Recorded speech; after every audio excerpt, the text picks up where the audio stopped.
Hello there, this is Dave Allen for Maximum Questions, and today I want to have a look at an application called MoneyWiz. And it's a good little application for doing your finances. So let's have a look in here and see what we've got. I did have a little problem that I had a refund back to me from a thing that I bought, and the money came back to me, and I didn't know what to do with it with this MoneyWiz. And it seems that their version 2 is going to bring something out that'll deal with these things specifically. But in the meantime, I got a reply from MoneyWiz, or from Silverwiz as the company's called, to let me know how I could deal with it in 2 or 3 different ways in the meantime. So that was great, and the reply came back within about half an hour. So well done, Silverwiz. So I've been putting a few things into this, and it's quite simple. You set up a few accounts, because you can actually sort of have this so that you can put in details of your accounts and everything on one device. So you could put in details on your iPad, and you can also put details in your iPhone as well. So if you only got your iPhone with you and you want to record a transaction, then you can do that.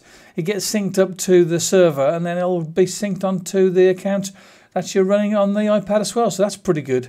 In fact, there's even a Mac version of this, but well, for now I don't need to have that. I can do everything on the 2 devices that I've got already. So you got your accounts there, and you can put in a transaction. So I press the button on the bottom there, and let's say I want to do an expense transaction, and it's from a cash account. So I can choose which account I want to do from there, and you can assign a category to it. So let's say it's a category. I'm going to go to the car, and I'm going to put some fuel in there, and the description is going to be diesel.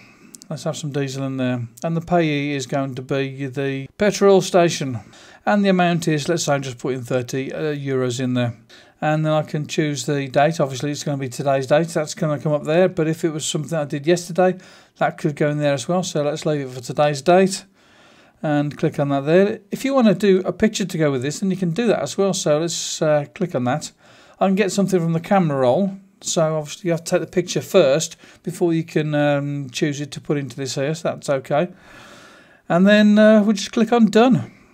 So we clicked on done, and we see we've got a transaction in there now. And at a later stage, if I want to go back to this and change it, I can do. So I can, in fact, I can do a duplicate of that if I want to as well. There's a duplicate button there. And also we've got an edit button or a delete button. So let's click on edit, and I can go back in there and make some changes to it if I wish. Well, let's have a look at reports and see what we've been spending our money on. So in this particular occasion here, we might want to look at our categories, and we look at the accounts, and at the moment it's selected to look at all of them. So that'll do, fine, we'll leave it at that. Expenses type first of all, then we've got categories. And we can choose stuff. So we want to see what we've been spending on the car, for instance. We can select it there. We've got a tick mark in there as soon as we've got something selected, an actual category. You can't do select the car, but I can select fuel, or I can select insurance. We'll take it for this month and click on generate. So there you go. There's that expense that I paid for there. It's in there as a category. I can tap on that there and take it to show transactions. And then I can get back into that transaction there as well. I can just see exactly what's in there. And I can save a report if I want to as well. So let's go back on this here. We can do budgets. So I haven't got a budget set at the moment. Let's add a budget. Accounts to monitor. And we'll tell it to monitor the cash account. And the pay MasterCard. We'll say car. Okay, the amount. Let's say the amount. Let's say 200 in there. And the category is to monitor. No, just say fuel. Okay, so we don't want to spend more than 200 on fuel. Let's see how this works out. So we've got 1st of January 2013, and we'll create. So there we got a budget, and we can see on the budget there, from this little thing at the side there, we've got a little bar going across there. Tells that 30 euros has been spent of that budget. Okay, so that's quite good. Let's go to the scheduled. Okay, so what I can do is I can look at a particular date. So I want to look at the end of the month. Tap and hold down on that there, I'll get a financial forecast.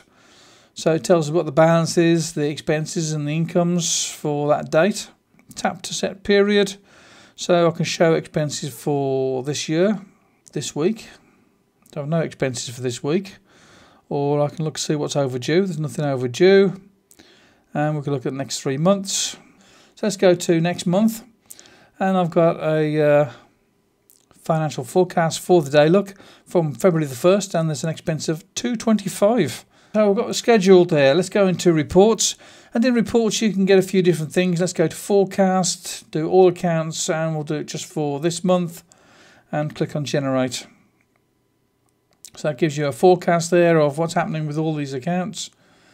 And you've got a blue line there, which is La Caixa. We've got PayPal, and it's all down at 0.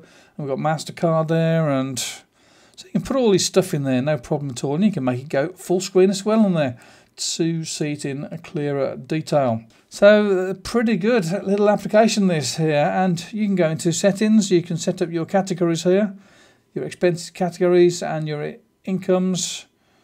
So if you've got AdSense income, you can put it in there. And let's go back. And we can set up payees. Sync everything. This is what I'm telling you there, that it syncs up to their server, and I can send stuff from that to the iPhone. So I'll open up the iPhone and it'll have all the same details that I've got in this application here. I can do an import and export.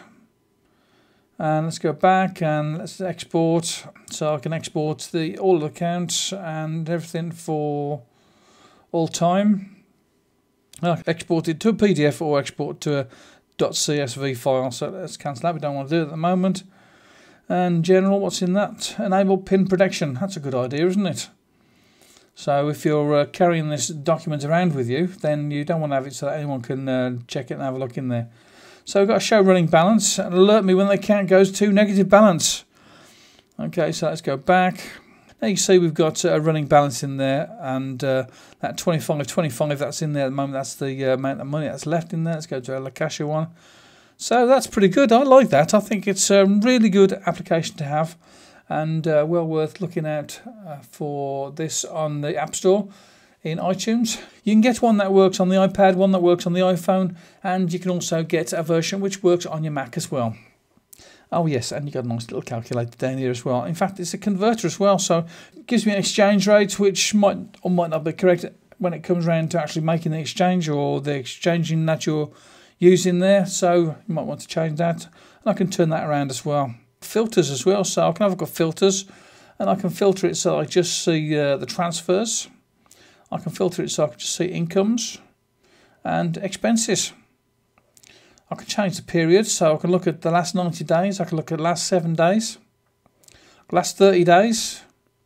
This is cool, this is, and anything that's pending or if it's cleared. So it's pending, there's nothing that's pending, everything that's cleared, or I can just set to all. Okay, so lots of different ways of looking at your accounts in this application. As I say, it's well worth looking at. This is Dave Allen for Mac 20 Questions and for No Stylist, and we're looking at MoneyWiz. Bye-bye now. Talk to you again soon. Thanks for watching the video, and why don't you check out the other videos. Here's 2 of them. There's one video there and one video there that you can click on and go and have a look at now. And don't forget that you can also subscribe. Talk to you again soon. Bye-bye now.